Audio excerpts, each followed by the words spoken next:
Shalom sahabat kuntum yang terkasih, kita jumpa lagi pada hari ini, hari Kamis tanggal 19 Februari 2026.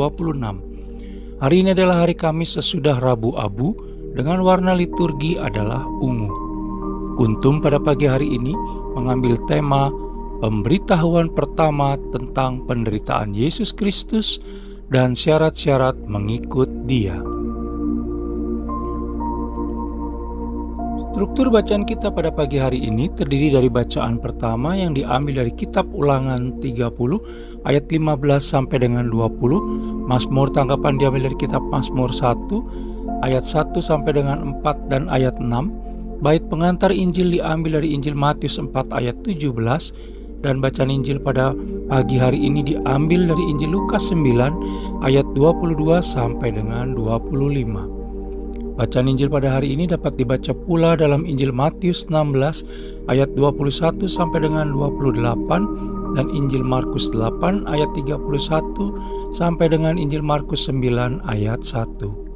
Struktur bacaan pada hari ini sama dengan struktur bacaan pada hari Kamis tanggal 6 Maret 2025, tanggal 15 Februari 2024, tanggal 23 Februari 2023, tanggal 3 Maret 2022, tanggal 18 Februari 2021, dan tanggal 7 Maret 2019. Baik sahabat kuntum yang terkasih, saya akan bacakan bacaan Injil kita pada pagi hari ini yang diambil dari Injil Lukas 9 ayat 22 sampai dengan 29. Semoga Tuhan beserta kita sekarang dan selama-lamanya. Inilah Injil Yesus Kristus menurut Santo Lukas. Dimuliakanlah Tuhan. Pemberitahuan pertama tentang penderitaan Yesus dan syarat-syarat mengikut Dia. Dan Yesus berkata, Anak manusia harus menanggung banyak penderitaan dan ditolak oleh tua-tua, imam-imam kepala dan ahli-ahli Taurat, lalu dibunuh dan dibangkitkan pada hari ketiga. Katanya kepada mereka semua, setiap orang yang mau mengikut aku, ia harus menyangkal dirinya, memikul salibnya setiap hari dan mengikut aku. Karena barang siapa mau menyelamatkan nyawanya, ia akan kehilangan nyawanya. Tetapi barang siapa kehilangan nyawanya karena aku, ia akan menyelamatkannya. Apa gunanya seorang memperoleh seluruh dunia, tetapi ia membinasakan atau merugikan dirinya sendiri? Demikianlah Injil Tuhan, terpujilah Kristus.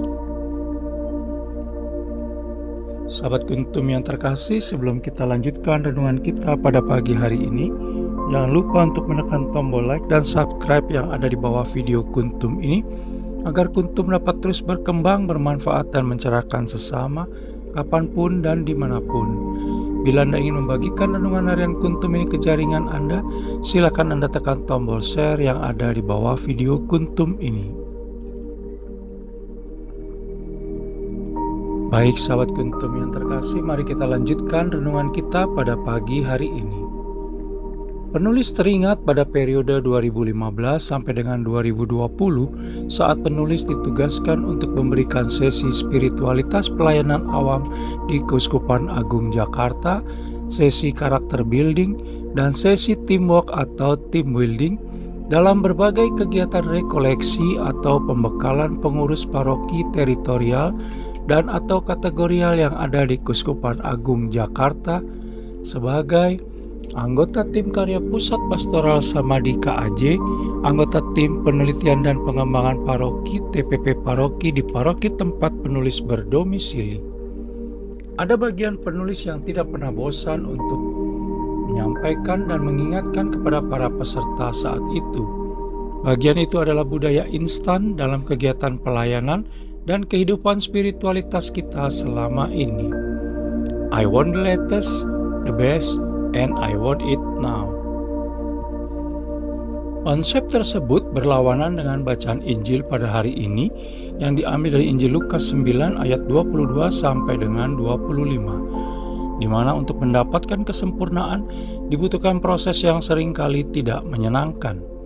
Injil Lukas 9 ayat 22 mengatakan, Anak manusia harus menanggung banyak penderitaan dan ditolak oleh tua-tua, oleh para imam kepala dan para ahli Taurat, lalu dibunuh dan dibangkitkan pada hari ketiga. Untuk bisa menjadi murid Yesus Kristus sejati dan masuk ke dalam kerajaan Allah Bapa di surga, maka kita harus mau dihancurkan terlebih dahulu agar bisa dibentuk seturut kehendak Allah Tritunggal Maha Kudus sendiri. Proses tersebut pasti sangat tidak enak dan bisa menyakitkan, karena di dalam Injil Lukas 9 ayat 23 dikatakan, "Setiap orang yang mau mengikut aku, ia harus menyangkal dirinya, memikul salibnya setiap hari, dan mengikut aku." Menyangkal diri berarti merendahkan diri dan bukan mencari kesenangan diri sendiri, bila perlu sampai ke titik terendah atau nol. Memikul salib berarti rela memikul penderitaan hidup dan kehidupan sehari-hari. Sementara mengikut Yesus Kristus adalah belajar untuk hidup sama seperti Yesus Kristus saat hidup. Melihat itu semua, maka sepertinya mengikut Yesus Kristus malah membuat kita mengalami rasa sakit dan penderitaan. Sementara pada zaman ini, penderitaan atau rasa sakit dianggap sebagai kelemahan, sehingga harus dihindari dan sesedikit mungkin dialami. Bacaan Injil pada hari ini menantang kita untuk memeluk salib, karena peran penebusan Yesus Kristus dalam hidup dan kehidupan kita, sehingga penderitaan atau kesedihan tidak boleh dijauhi, tetapi harus diatasi. Yesus Kristus menentang penderitaan dalam segala bentuk, tetapi ia menyerahkan dirinya untuk mengalami penderitaan, termasuk kematian di kayu salib. Realitas penderitaan dalam keberadaan manusia hendaknya menuntun kita untuk bersabar dalam penderitaan dan berbelas kasih terhadap mereka yang menderita. Dengan gaya hidup yang menyangkal diri, memikul salib dan mengikut Yesus Kristus, maka kita berharap dan berupaya untuk menjadi serupa dengan Yesus Kristus sehingga bisa memperoleh hidup yang sejati.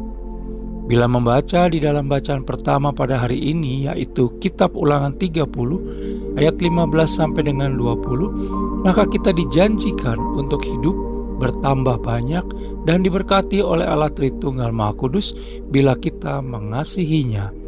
Kita bisa baca dalam Kitab Ulangan 30 ayat 16 dan ayat 20. Pertanyaan sekarang adalah, maukah kita dibentuk seturut kehendak Allah Tritunggal Maha Kudus dan bertahan dalam setiap proses pembentukan dari Allah Tritunggal Maha Kudus?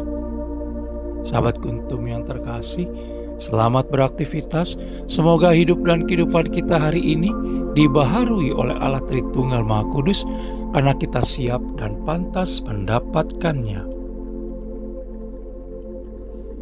Sahabat Kuntum yang terkasih, bila ingin lebih jelas lagi, silakan melihat pada deskripsi yang ada di bawah video Kuntum ini.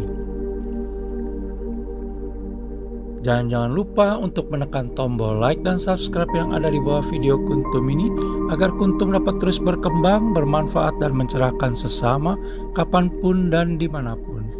Bila Anda ingin membagikan renungan harian Kuntum ke jaringan Anda, silakan tekan tombol share yang ada di bawah video Kuntum ini. Terima kasih, selamat pagi, dan shalom.